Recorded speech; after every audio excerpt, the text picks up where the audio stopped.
What is good, everybody? Welcome one and all to TGI Football here on the SB Nation NFL show. A reminder before we take any more steps further that this show is presented to you by DraftKings Fantasy Sports. Check out what DraftKings has to offer this season with code SBNFL because life's more fun when you are in on the action. DraftKings, the crown is yours. Gambling problem? Call 1-800-GAMBLER. Age and eligibility restrictions apply. Void or prohibited. See DraftKings.com for details. As noted, this is the SB Nation NFL show. You can subscribe wherever you get your podcasts, leave a rating, write a review. You can also watch us on the SB Nation NFL YouTube channel. We imagine that you may or may not be listening to us while you're traveling for the holidays. If so, happy, safe, wonderful travels and memories to you. Happy holidays. Merry Christmas. My name is Ochoa from Blogging the Boys. I am joined, as always, by Brandon Lee Gowton from Bleeding Green Nation and Stephen Serda from Arrowhead Pride. Stephen, you told us right before we started recording / streaming that you recently decided to rewatch Game of Thrones. So why are you a masochist? I think House of Dragon really kind of got me into it. And Game of Thrones was something that I watched the first episode the very first night that it aired. So I was week to week the entire series and had never binged the entire thing. So I decided to binge it when House of Dragon was on and just got so mad at myself once I got to the final season. It was like living through it all over again because it's so good up to that point. And then you get to the final season and they just ruin everything. BLG, you decided to cape for Lost. So I think that has right. Casted a shadow on the direction your thoughts and opinions are going to go in this particular episode. Merry Christmas, happy holidays to all the listeners out there. I will say first, I will preface that. And next, I will ignore your comment and say we should talk about football. Well, we're going to do that. We are going to review Thursday Night Football and the love fest that Sean McVay is suddenly under. We are going to offer our Pick 3 segment, which is, of course, presented to you by our friends at DraftKings as well. And we will fly through all of the Week 15 games, including Week 16, with a preview, including the Monday games, because there are obviously 3 of them. And there's the big time one on Christmas night. We'll definitely touch on that. We do not have, by the way, everyone, an episode of Monday Football Monday coming to you on Christmas Day, because it obviously is Christmas. So without further ado, let's get to it. BLG, you wanted to talk ball. Sean McVay's Rams are now north of 500 with an 8-7 record thanks to a 30-22 victory on Thursday night against the New Orleans Saints. While it ultimately was a one-possession game, this was really never in doubt for the Rams. They were kind of in cruise control as the Saints were floundering, and Twitter was discussing how stuck they are with Derek Carr's contract in 2024. I mean, the Saints are not a good team. That's not breaking news, but look at their wins this year. Okay, you have the 1-point win over the Titans week 1. They beat the Panthers. They beat the Patriots, crushed the Patriots. Beat the Colts. Okay, that's a decent win. That was in Indy too, so I'll give them that one. That's a solid win, won by 11 points. But then it's the Bears, it's the Panthers again, and then it's the Giants. So they're not as bad as other bad teams, but they're certainly not a good team. The Rams are clearly better than them, and credit to them for taking care of business and kind of surging here into the wild card. Lock of we'll see what spot they get, but it seems like they're a good bet. Certainly sticking out above the competition when it comes to the likes of the Vikings and the Saints and whoever else you want to put in that mix there. Seahawks, who the Rams beat twice. So having the head-to-head over them, kind of a nice little thing for them as that goes with that tiebreaker. So yeah, I mean they're a solid team. I think you've been saying I know you've been saying kind of a team that you wouldn't really want to play if you're the 2 seed. So maybe it's a depending on how the seeding shakes out, could be like a interesting Stafford versus the Lions. Yeah. I think the way the NFC playoff picture is right now, which is 49ers, Cowboys, Eagles, Lions, Bucks, Rams, Vikings, like that's the best NFC version of the playoffs we could get, I think, because especially when you factor in this Rams team, and the Vikings are still fun and entertaining, even with Nick Mullins. Like that game was awesome last week, and they're getting Justin Jefferson back, and Jordan Addison's great, and TJ Hawkinson.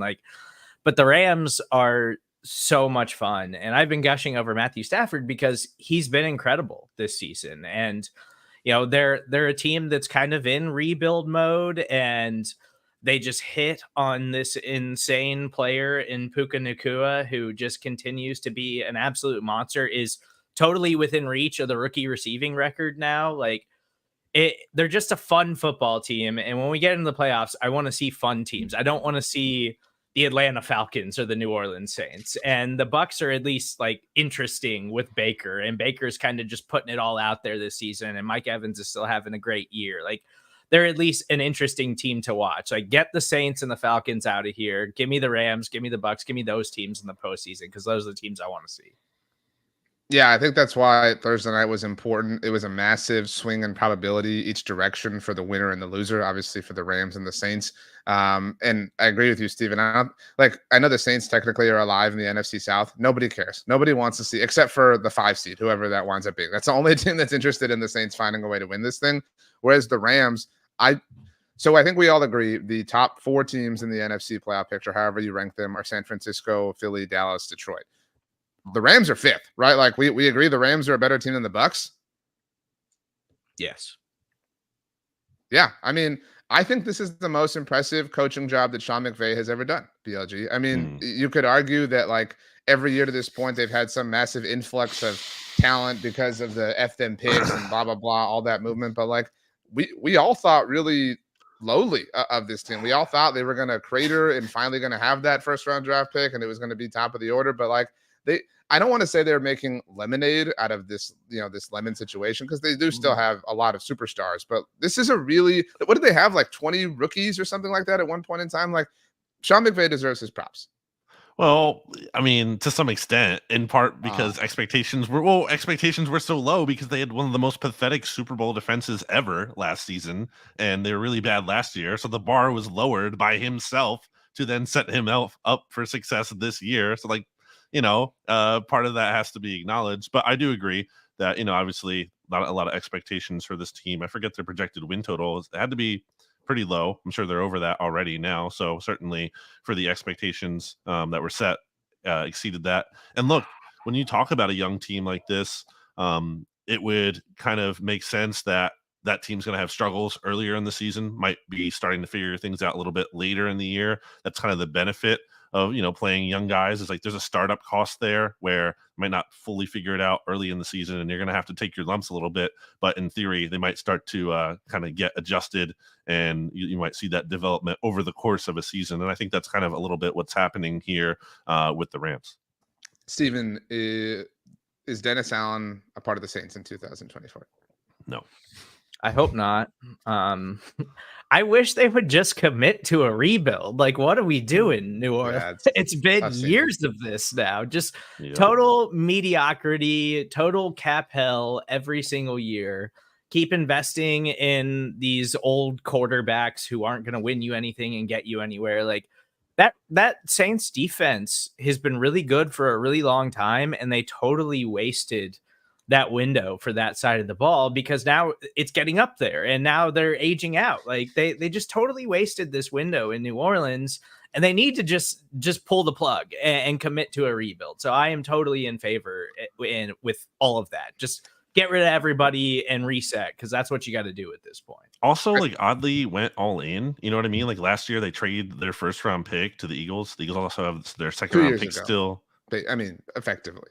Yeah, but I'm saying, last year, yes, in the 2022 NFL draft, right? But the Eagles had, and then again, the Eagles have the Saints second round pick this year. So like, you went all in on this window post like Drew Brees and Andy Dalton last year. Yeah, and kind of not. I mean, Sean Payton was there until obviously before this season, but still like him, but kind of being on the outs. Like that was the time to go all in.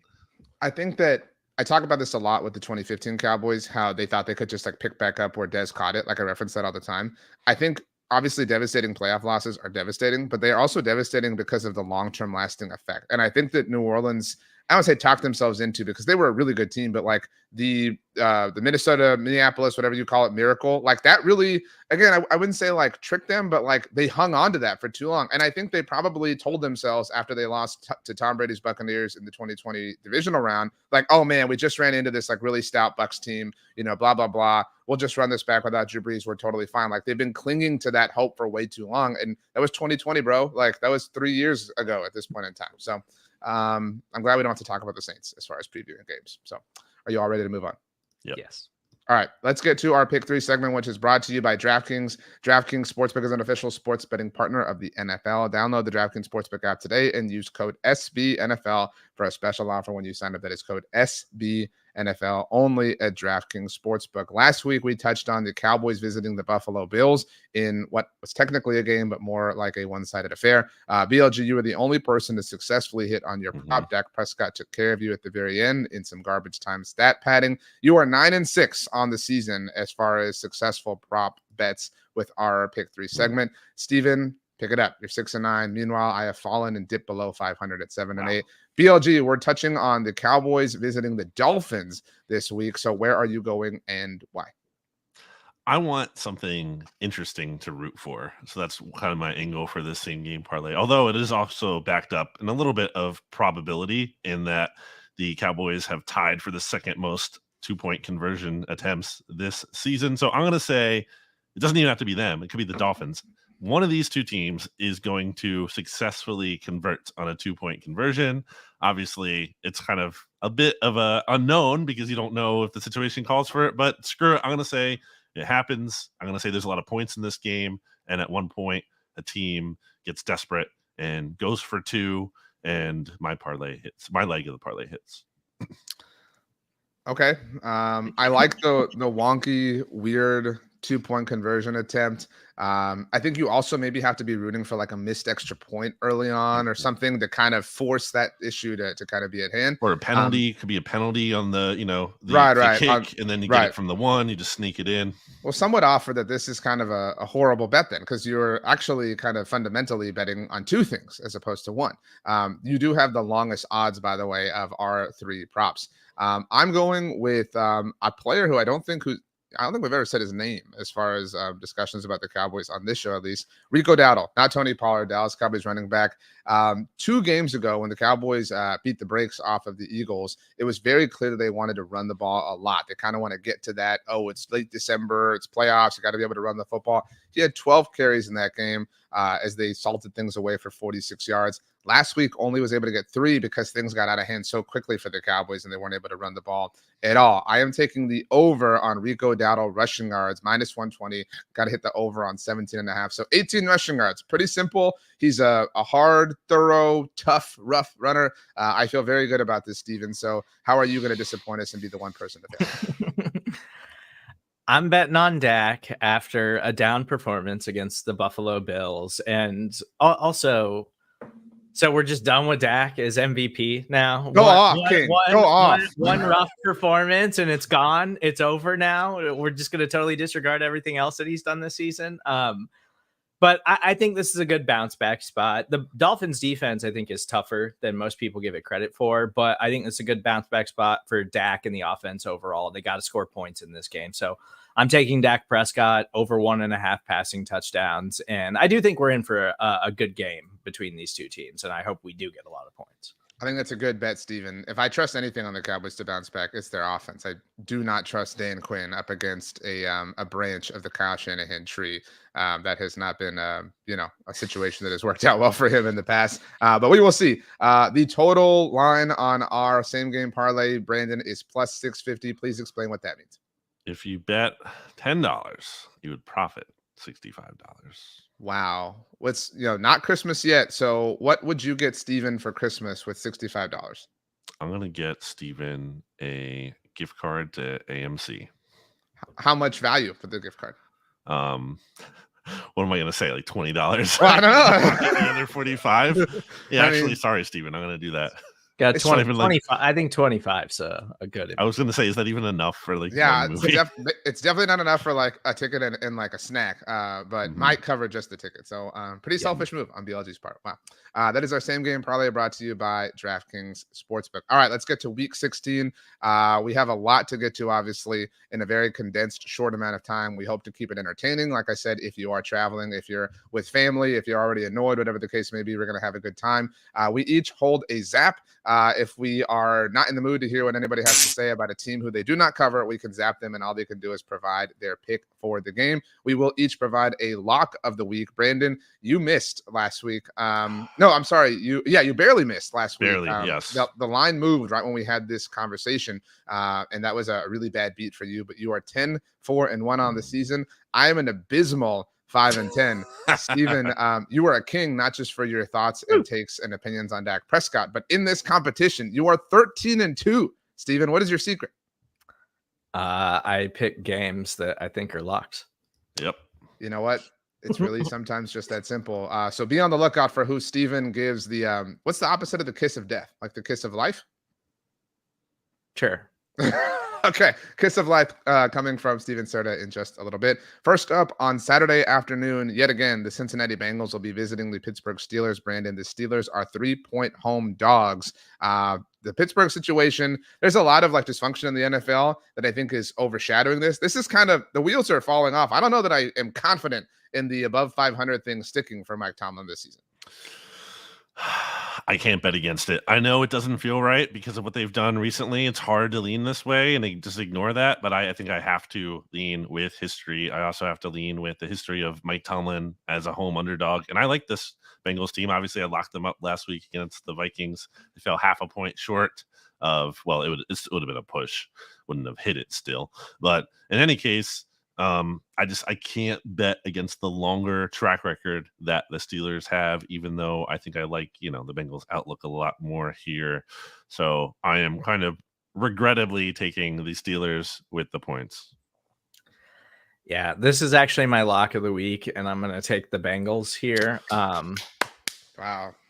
I know there's no Jamar Chase for Cincinnati. Obviously, that's a concern, but T. Higgins finally had a monster game last week, and Mason Rudolph, like, we're really gonna bet on that Mason Rudolph is some kind of like drastic improvement over Mitch Trubisky in this game. I just don't really like where the Steelers are at right now. It's every week it's George Pickens or Deontay Johnson showing a lack of effort and not trying very hard, and Mike Tomlin just coming up with reasons why, like, oh, we'll address it, we'll take care of it. Like, it doesn't feel great right now for the Pittsburgh Steelers. And also, I know the Steelers beat them the last time they played. That was the post Matt Canada game where, oh my gosh, the Steelers had this legendary 400-yard performance and scored 16 points. Like, I'm just not in on the Steelers. So I really like Cincinnati and what Jake Browning is doing right now. And I think that Zach Taylor is just kind of coaching his team up better at this moment. So I'm going to go with the Bengals here.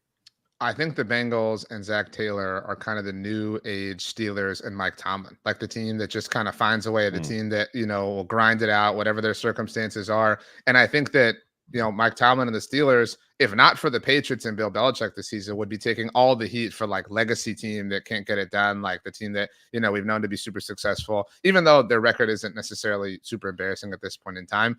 I can't believe how much I trust Zach Taylor. Like, he is I think still an underrated head coach. And I am kind of happy for him that he's able to pull this off without Joe Burrow. I miss watching Joe Burrow play, but it is cool for Zach Taylor to kind of make his mark on his own. And the Jake Browning thing last week was super cool. Obviously, there was the moment on the sideline that everybody kind of enjoyed. I am partially, I'm not going to lie to either of you, picking against the Steelers because I'm already annoyed at the amount of Mason Rudolph, Christmas, puns, jokes, limericks, whatever the case may be. It's going to be obnoxious. So I'm taking the Bengals, which means BLG, put on a jacket because you're in the icebox. Fun fact about the icebox. Winter is coming. Brr, I'm in the icebox. Stephen, we go to Los Angeles where the Buffalo Bills will be visiting the Chargers. I say this not because it's an ad or because it's super duper important, but if you are getting set to watch these games, this game's on Peacock exclusively. So if you're wondering where the game is, you can flip it around. I don't think anyone is wondering where this game is. What do you mean? If you're going to watch it, you have to know that information. Like I don't think anyone is like, oh, I have to watch Bills Chargers. It's on Saturday night. If you're going to be around family and you're everybody's got that person in the family. Steven, I'm sure it's you. Like, hey, Steven, can you fix my phone? Can you, my apps aren't working, whatever. Can you touch this up, whatever? They're probably like, Steven, put the game on the TV. If Steven didn't know that the game was on Peacock, now he does. We're providing a service around here. So no, I'm not saying it's not worth mentioning. I'm saying no one's watching this game. BLG, why don't you chill out just a little bit? Anyway, Stephen, the Bills are in LA, and the Bills are kind of the talk of the town now after looking like a monster yet again. They are 12.5-point road favorites against the Brandon Staley-less, Joe Herbert-less Chargers.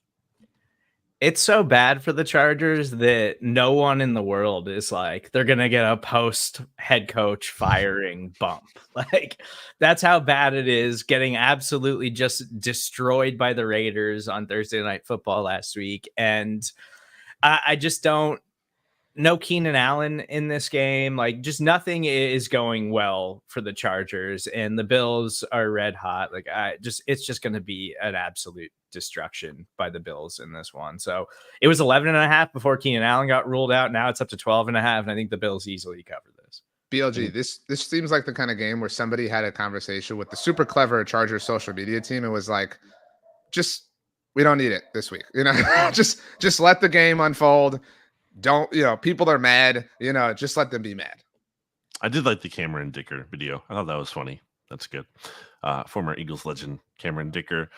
I am going to take the Bills, obviously, to roll here. And I think it's specifically a big day for their passing attack, especially like after they just ran all over the Cowboys. It's like, well, all right, now we got to get the passing attack going again. And I think that's exactly what they'll do. Yeah, I think if you're a Dolphins fan or a Jets fan and you were kind of like enjoying the Bills' downfall, this is a really annoying weekend for you because like people are going to be like really, I mean, I'm not like mad about this, but like people have been fawning over the Bills this week. It's getting taken up like a gear this coming week because of how big time this game's going to be. Also, we are going to get shoved down our faces, Brandon, on Sunday morning, how massive the number was for Peacock, like the most streamed game ever in NFL history or something like that. So is it the only game that's ever been on Peacock? So it's easily going to be the most streamed game. If you're measuring it against streamed games, then Amazon's Thursday night games would be the only real competition. And Cowboys Seahawks from a few weeks ago is kind of like the bar to clear. So we will see. But it's exclusively on Peacock. For anybody who needed to know, Brandon hated you, just so you know. Anyway, BLG, Sunday's action takes us from the Detroit Lions to the Minnesota Vikings. That's a weird way to say that. But the Lions are in Minnesota, and they are 3-point favorites on the road. If the Lions win this game, they win the NFC North for the first time in a million gazillion years. Ever. Yeah. Right? First time ever.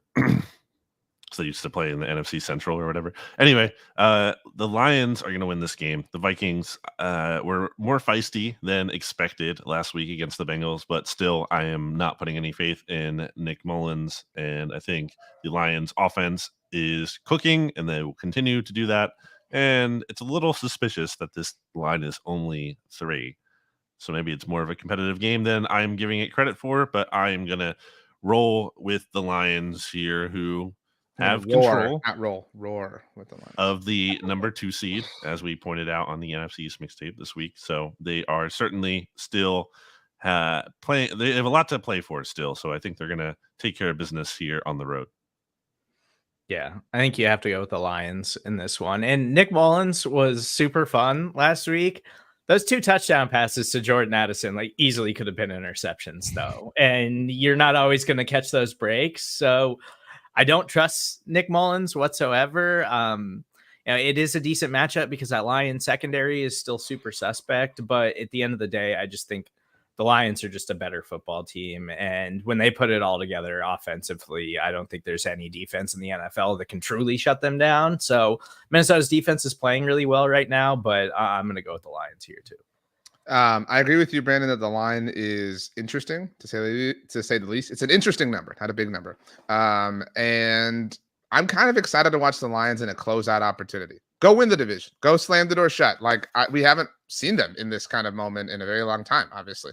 And so I'm hopeful, but again, intrigued, because if they fall short, then man, that's a long kind of conversation to have people have about you. You know what I mean? Like, oh man, they can't, they're not closers, blah, blah, blah. But I will give them the benefit of the doubt nonetheless.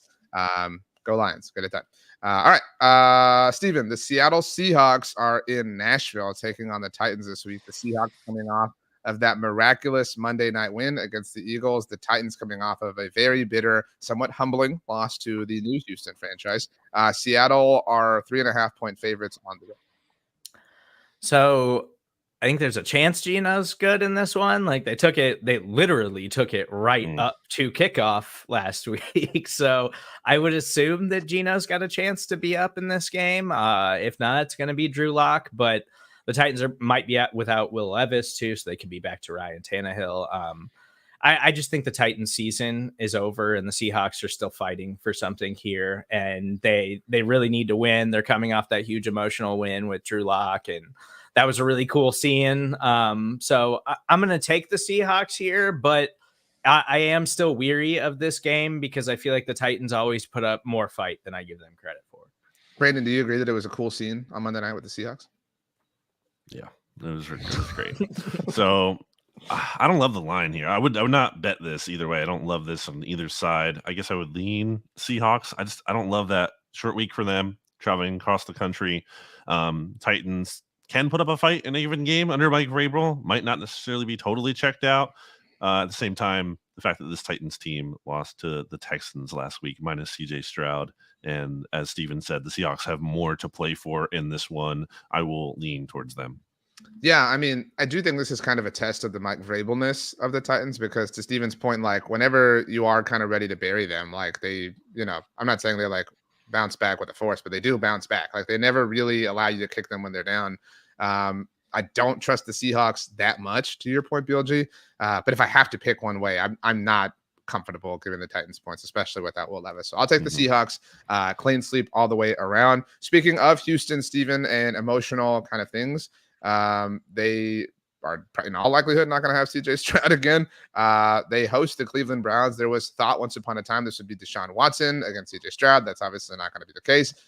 Houston are 3-point dogs at home in a very important wild card potential game in the AFC playoff picture. Yeah. Houston winning last week with Case Keenum is really impressive. Just a really impressive coaching job where I felt like they had no business winning that game. But just long term, like the fact that CJ Stroud, like they came into this week and were basically immediately like, yeah, he's probably just not going to be available this week. Like that's a little concerning for CJ Stroud dealing with a concussion, but I think at the end of the day, like Joe Flacco is playing well, but also turning the football over a ton every week, but seems to continue to find ways to win games. And the Browns defense is still really good, despite the fact that they're banged up. So against Case Keenum, I'll take the Browns defense really more than anything in this one. So I'll go with Cleveland. Yeah, Myles Garrett's been pretty unstoppable, even if it's not always apparent in the box score, as Kevin Stefanski pointed out. But just watching him on some of those reps, especially late in the game last week, he's just taking over. He had a huge TFL, I believe, late in that game that really kind of set up the Browns for a crucial stop at the end. So, yeah, I like this Browns defense a lot, believe in them. And Flacco is doing just enough at the very least to get it done. I think the Browns are surging. I like their vibes. They're going to win. They're going to cover. My favorite part about the Joe Flacco story is how like horrible it continues to make to look the Jets, right? Like it's like, oh, if you had gotten just stable quarterback play with an elite defense, you could continue to be a playoff hopeful. Who would have ever possibly thought that? And so I'm so bummed for the Texans. I really, because they're not just in the playoff mix, they could win the division. Like, I mean, it's there. Like Jacksonville has opened the door for opportunity there. And so it's just a bummer. I don't know how they get it done against this ferocious pass rush. It's just, I feel bad, but I'll take the Browns because if I have to make a pick. All right, speaking of the Jets, they are hosting the Washington Commanders this week. BLG, do you know the line? Jets -3? It is Jets -3. How on earth is this possible? Like what could possibly happen? A little while ago or actually after we started streaming, Adam Schefter noted that Trevor Siemian will start for the Jets on Sunday. And What a tough scene. I feel horrible doing this, but I'm going to lock up the Washington Commanders because if you're going to give me 3 points against the Jets, I mean, again, I recognize the Commanders. It's the Commanders. I recognize that, and they're a mess in and of themselves. But you mentioned the word vibes with Cleveland, and with like every word you ever say in life, the vibes are all-time awful with the Jets. Like everything is so bad. Activating Aaron Rodgers, kicking somebody off their team, and taking their job away for this entire circus to continue. Like I mean, if I'm betting against anything, it's against the like energy that is surrounding the Jets. Everything is dysfunctional. Everything is broken. Everything is awkward. Everything is clunky versus the Commanders, who are kind of lost in the wilderness. But I could see them having just, enough of a day to win. That's all I have to do is have them win to establish my lock. So, Steven, do you like my lock, and what are your thoughts on this game? I guess. Wow. I mean, I just don't like this game. Wow. I don't think the Jets should be favored by this much over anyone, but it just speaks to how down the Commanders are right now. Like, the Commanders committing to Sam Howell like he is the future of the franchise is just so dumb. And like Jacoby Brissett like came in last week and immediately was like, oh, where's this been at all season? Like, you have weapons on this offense and it's fun to watch. And Jacoby Brissett's not just eating sacks and throwing interceptions like crazy. I think I guess I'll take the Commanders here just because I want to bet on you, RJ, more than I want to bet on you. You guys are crazy. This is insane. I'm going in the icebox for the Jets. Dude. You're calling us insane. When was the last time the Commanders won a game? You don't even know. Both of you probably don't even know when. I've been given 2 That's seconds. My point. Like, if the fact that you can't even remember when's the last time the Jets won a game. They just beat the Houston Texans recently, 30-6. They've done something relatively recently that's kind of nice. And meanwhile, the Commanders, not only have they not won a game since November 5th against the Patriots by 3 points. Remember the 5th of November. Good movie. Their last 4 games have not even been competitive. They lost decisively. It's the Jets. Brandon, to the Giants.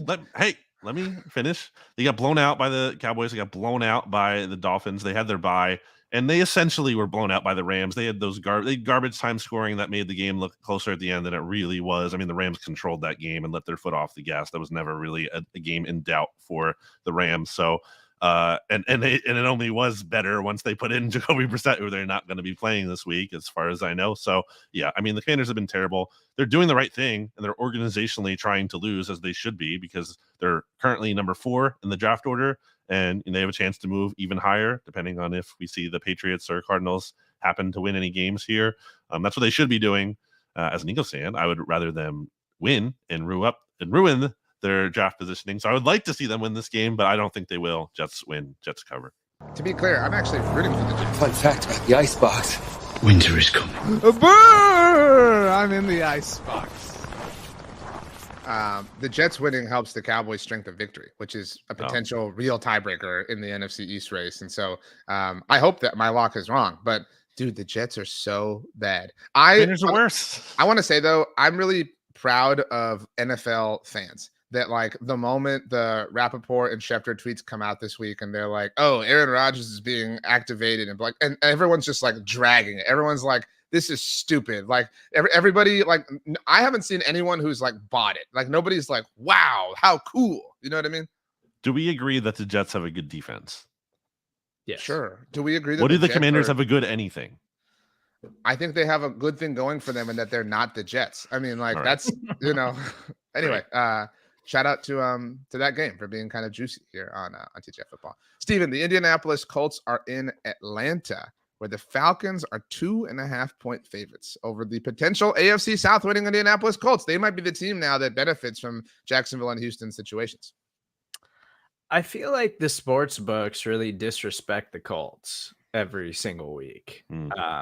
I don't really understand why Atlanta's favored in this game, especially after losing to the Panthers last week, and everything is unraveling for the Falcons right now, setting up perfectly for Arthur Smith to get fired. I hope that happens because I want to see the talented players that Atlanta actually has succeed in some way. So I'm going to take the Colts here. They're more interesting. They're more fun. Their defense has been playing a lot better than I think anybody realizes. So I'll take the Colts on the road, even though Atlanta is favored for some weird reason. Going into this season with Desmond Ridder, who I was the only one who pointed this out that he was bad. But it's jokes aside, it's insane. Like, how did they do that? That was always insane to me. It's like, really? This is like, you're selling people on this? Why? He is horrible. He's not playable. It's not even just bad. It's just like, you can't have him out there on the field. It's unwatchable.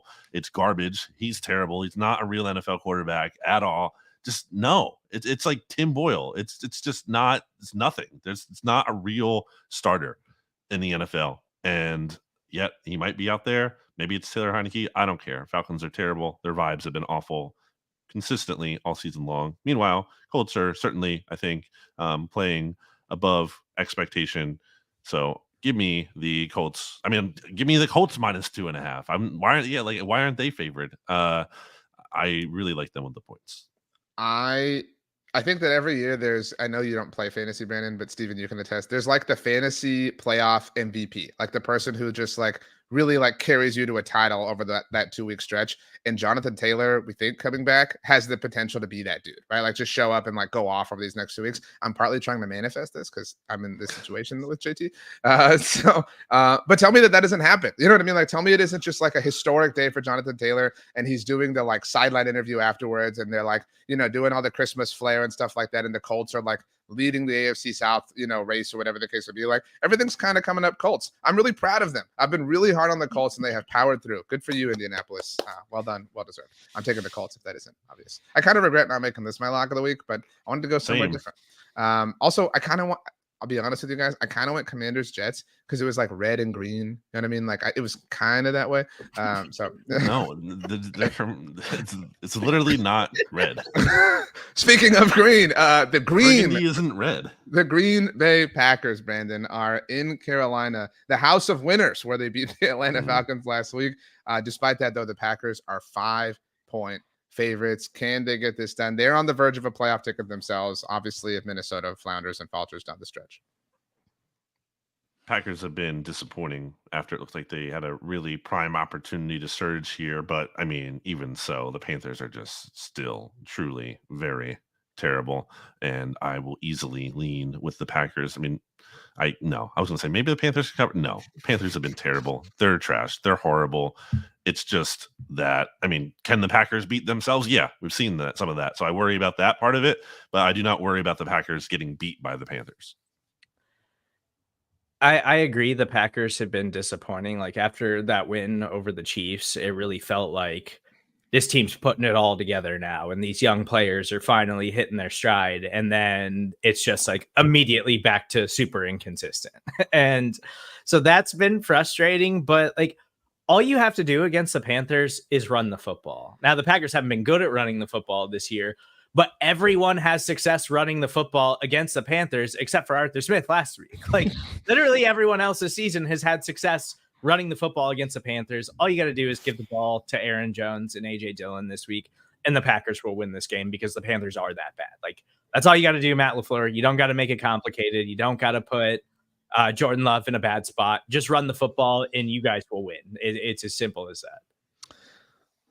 The Panthers have been so bad that I know they're not the newest team in the NFL, but like they're the ones that like mean the least to me. Does that make sense? Like, and last week wearing those black helmets, like we don't need everyone to have black helmets. They looked awful. Like everything about the Panthers is a joke. Like their uniforms, their operation, their coaching staff, their ownership, like their talent on their team, like nothing. I want nothing to do with the Carolina Panthers. Their stadium, like I don't even enjoy watching it. Like, you know what I mean? Like it's all gross. It's all insignificant. And versus like maybe the most storied team in the NFL and the Green Bay Packers, the one with the most pageantry. You know what I mean? Like it just is like a conflict of good and bad things. So I will take the Packers. I'm more than happy to lay 5 points at their name.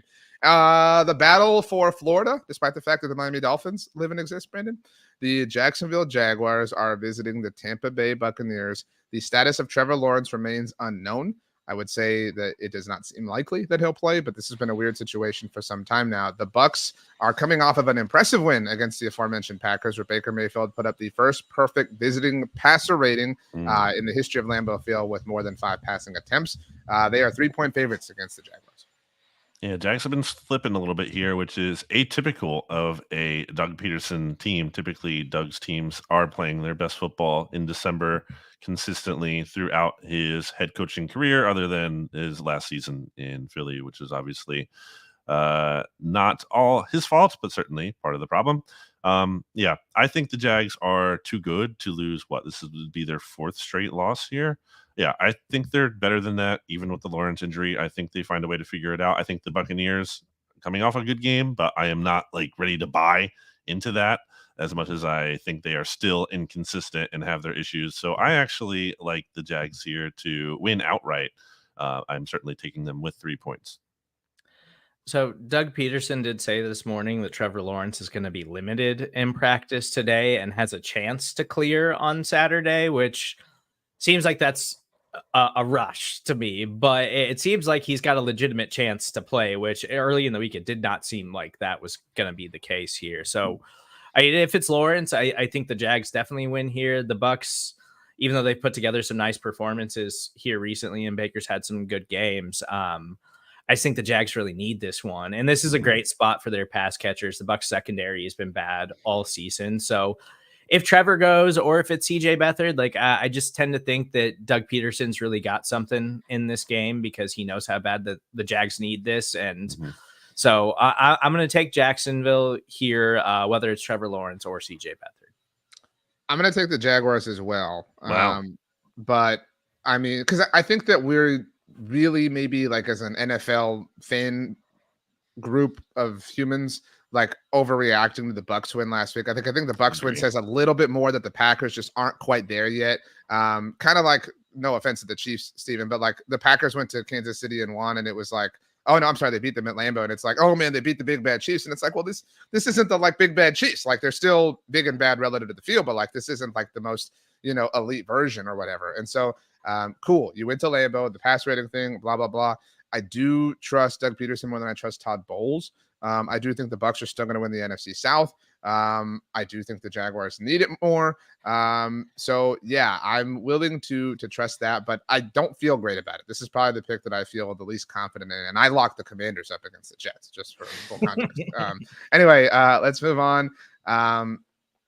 Steven, I'm going to zap you. I don't want to hear anything about the Cardinals in Chicago, but the Bears are 4-point favorites. Did you know originally the Cardinals played in Chicago, RJ? I hate RJ that. loves this because of the Steelers Eagles. It will be said 100 times. The original Chicago Cardinals. It's enough. We know. Well, Steven has to make a pick, Brandon. That was very rude of you. I'm gonna take the Bears in this game. Yeah. Okay. Yeah, I'm gonna take. Man, this is really tough. Jonathan Gannon versus Justin Fields. Who do I fade more? I'm gonna say it's a tie, and therefore the Cardinals cover. Boom. I'm gonna take the Bears. This is they continue to pick up these weird wins, and then like I'm not saying they're pounding their chest, but people like me and Steven really want to pound our chest and pound their chest for them. And so like this is like, again, trying to manifest on my behalf, like a big Justin Fields game, and we're like, see, he really is great, blah blah blah. Do you really believe they can bring him back next? Like they can't. If you have the number one overall, but I don't know that. You can't pass on it. If you have the number one overall pick, you can't, and you traded away it last year, you can't pass on drafting a quarterback. You can't do that. The value in taking it. Literally, no one is arguing with it. I see a lot of discourse online. It's like, well, should the Bears like stick with Justin Fields and pass on a quarterback again? No, I mean, you have to take a quarterback at this point. There's discourse online about everything, Brandon. Welcome to the internet. I mean, well, I'm trying to get your take on it. I didn't know your take. I think we all have the same take, and it's. I don't think that's true. They should take a quarterback, but they didn't lose last week because of Justin Fields. All of that is That's true. Right. I'm not even saying it's not even just about they have problems that extend beyond Justin Fields, but they still need a reset at the position. I've seen like national writer discourse in terms of like, can Justin Fields do anything, in these final games? No, there shouldn't be anything. The purpose of zapping Steven was to not spend a lot of time on this game. So, that was your choice, but that doesn't mean you didn't zap me. I can say what I want. You didn't zap me as well. It's not a double zap. Doesn't work like that. So oh man, we should have like a prize where somebody earns a double zap. Like, that should be a thing. Maybe Steven gets it because he gets the most locks right. Assuming he continues to lead. Steven, you have a double zap remaining because it's Christmas. You know what I mean? That's our gift to you. No, I don't agree with that. You have to co-sign. You can't just unanimously. Steven, congratulations on your double zap. Well, we're the double zap. I don't care.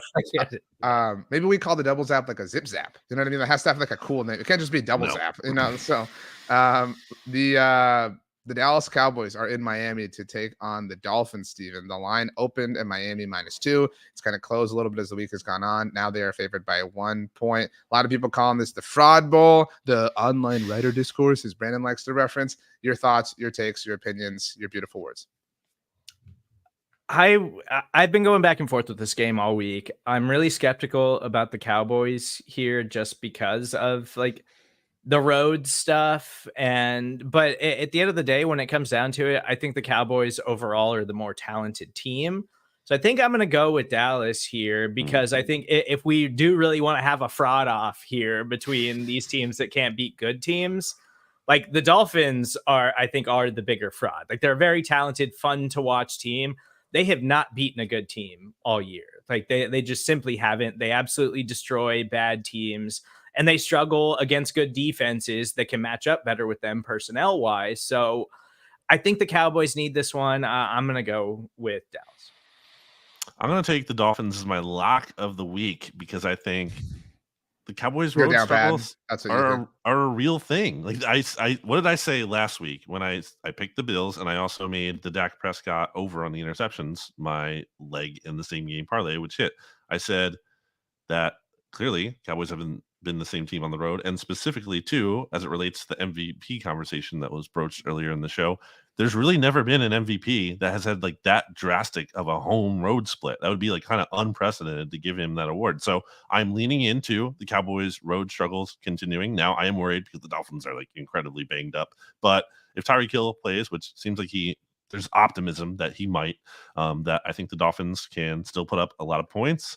And I think it's a coin flip game. So, coin flip game. I'll take the home team. I'll say the Dolphins win.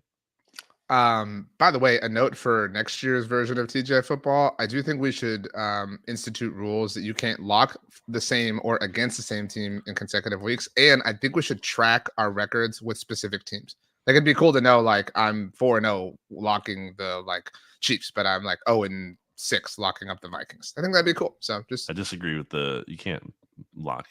I didn't lock up the Bills, by the way. But you locked against the Cowboys, I thought, last week. Maybe, yeah, whatever. That was my same game parlay leg.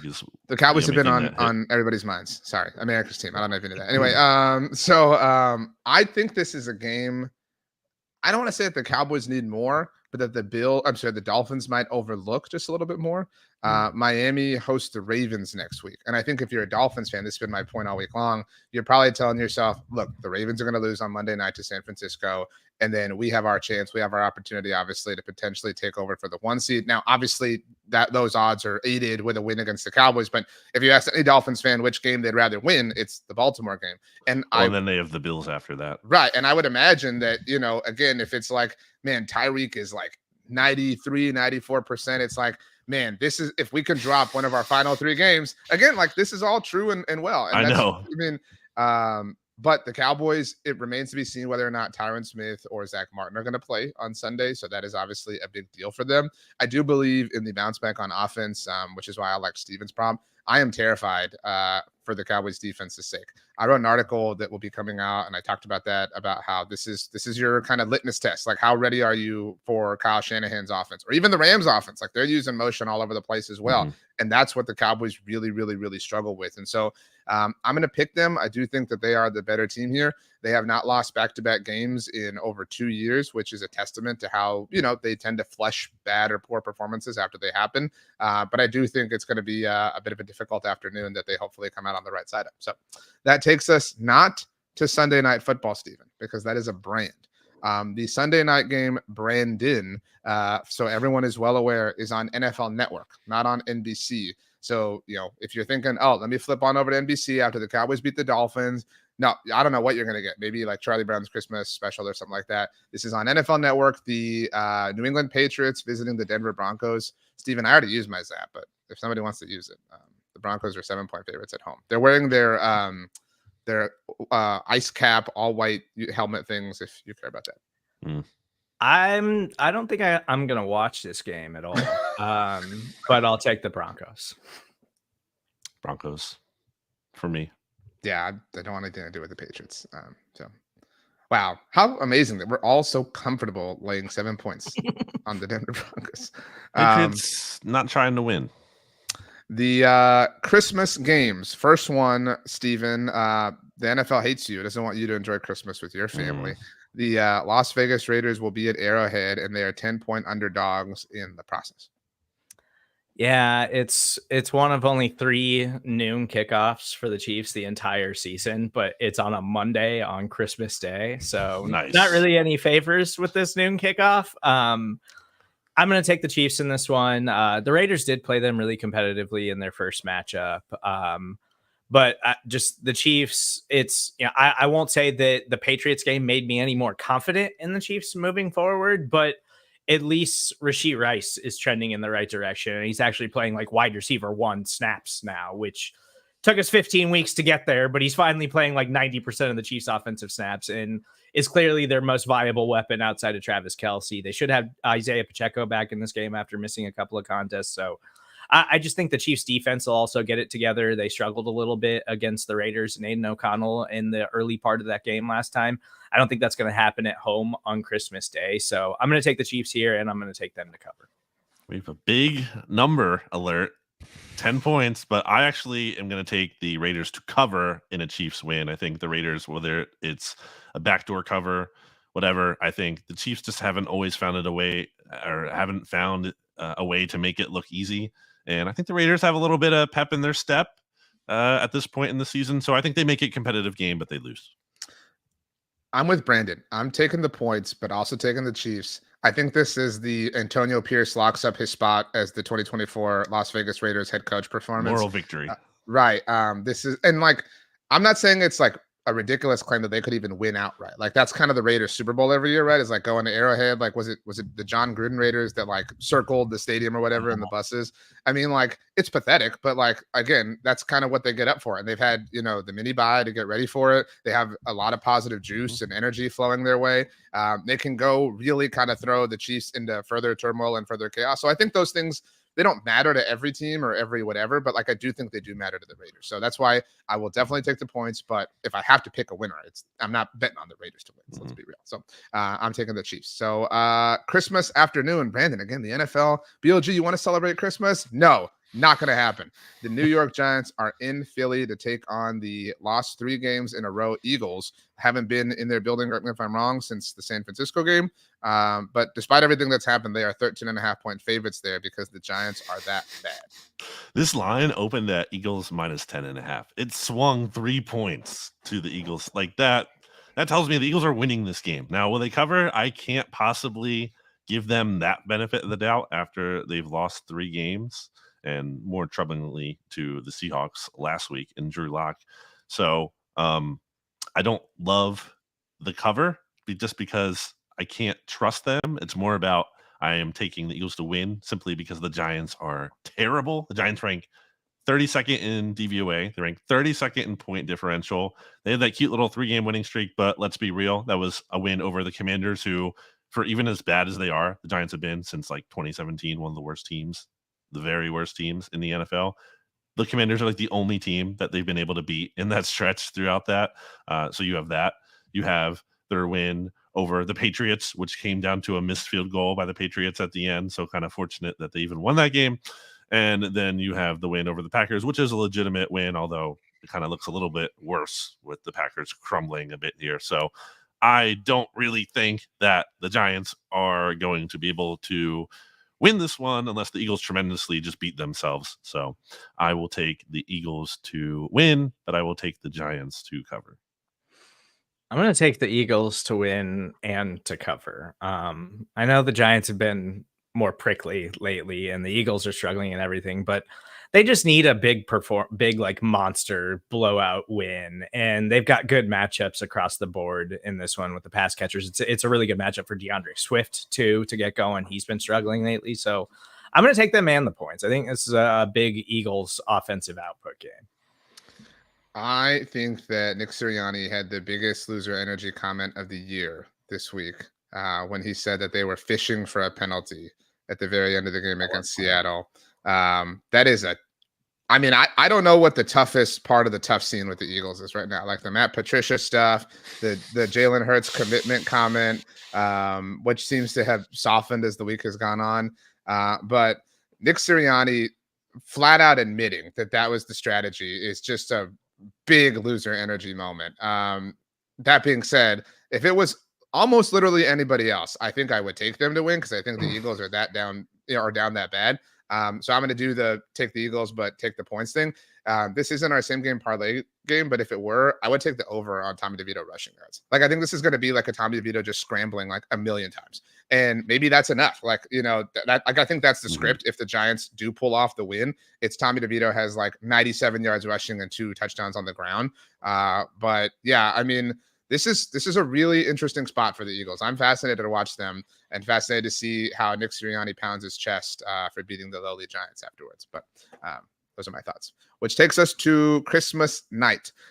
Stephen, ESPN's got to be thrilled because they have Andy Dufresne this. They have crawled through some stuff to get to a good game. Like they have put up with some stinkers, although the doubleheader lived up to things a few weeks back. But the Baltimore Ravens are visiting the San Francisco Giants. They are 5.5-point underdogs. I do want to say the Ravens are. No, you said San Francisco Giants. Yeah. Oh, my bad. Well, they exist too. But anyway, you got Yoshi on.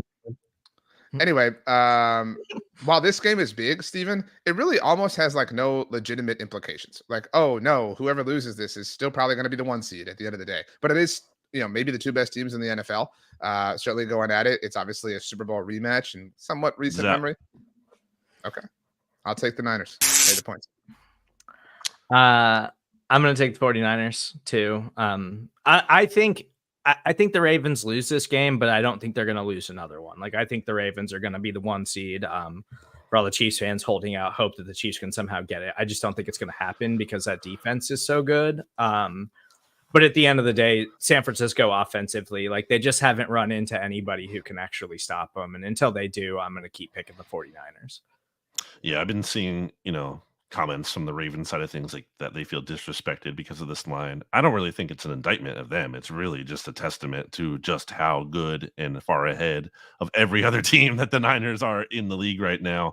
I don't think anyone can beat the 49ers in their current version. The only way I think they lose a game is they absolutely just lose it. They beat themselves. They kind of just have a bunch of turnovers, self-inflicted errors. If they do that, sure, any team can kind of lose that way. But I don't think any team is, especially going into San Francisco and just flat out just being the superior team against them and just beating them. I don't see that until there is reason to believe that. There's a reason why the line is this big, and it's because the 49ers are going to win and they're going to cover. The Niners, just for the record, can clinch the 1 seed this week if they win and get losses from the Eagles, Cowboys, and Lions. That's unlikely, but it is something that can happen this week. Okay, those are all of our picks. We will not have an episode of Monday Football Monday, as mentioned. We hope you all have a Merry Christmas. Get what you want. Stephen, if you could tell us your favorite Christmas thing you're going to eat, that would be cool. I was gonna make meatball subs this weekend. Ooh. Oh, hell yeah! What a great answer. Christmas thing, but that's my plan. Sometimes. Okay, text us a picture, like us as in me and Brandon, not everyone listening to this. So Brandon, what's your thing that you're gonna eat? I think I want some pierogies. Always would do a Polish Christmas because I'm half Polish growing up, so we do pierogies, kielbasa, among other things. So probably the staples. My thing is we're headed to Sam's. We're going to smoke some Cornish hens, but I'm going to get some crab mac and cheese that they have going on, which is great, and a pecan pie. So I'm really I'm pumped to eat a bunch of food on Monday and watch you two work a lot because I want Sam's. Yeah, Sam's Club. Okay. I have a pro tip for people out there. Do you want to hear it? I'm sure. I guess. Are you excited? The mac and cheese at Costco. Fantastic. What you do is you get that, and then you pair it with the buffalo chicken dip spread that they have that comes in this big container. And you just put some you obviously make the mac and cheese, put some of that on your plate, and you also spoon some of the buffalo chicken dip on your plate and kind of mix it together. It's fantastic. So your big hack is putting a protein in mac and cheese. When I just described that I was going to have crab mac and cheese. So it's so much better than that. Steven, you know what's really good? Is you go get a hamburger from one fast food restaurant and then you go get the tater tots from a different one and you put them on the same plate and you eat them together. Have you ever thought about that? I've done that, I think. You have to do that if you're going to In-N-Out because In-N-Out's fries are not good. Yeah, not great. Merry Christmas, everybody, and to all a good night. Happy Friday, TGI.